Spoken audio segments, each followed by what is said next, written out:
Welcome to the live food experience. Today, we're going to take a look at the equipment in a live food kitchen.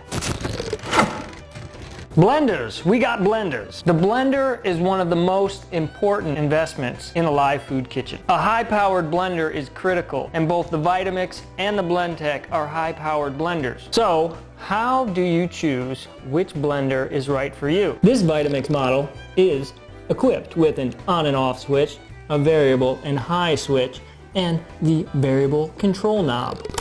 The Blendtec comes with a digital display and keypad that features presets that allow you to make ice cream, smoothies, fondues, sauces, juices, and more. Both of these blenders are high powered. The only difference is volume.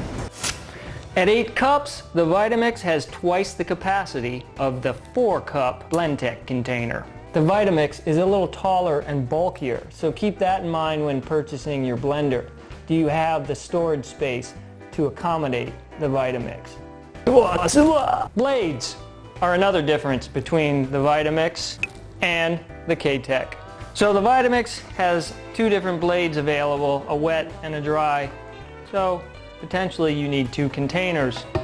The K-tec, 1 blade, 1 container, takes care of all your needs.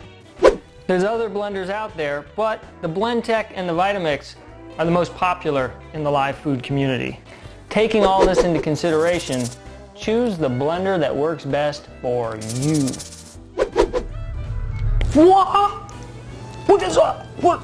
Live fooders don't care much for processed food, but we do love our food processors. This is a Cuisinart large capacity food processor, and it comes with 3 blades. S-blade, shredder blade, slicer. The Cuisinart comes with this disc adapter.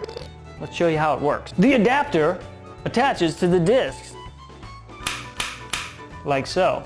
The release is located on the bottom. Booyah. Installing the blades is as easy as 1, 2, 3.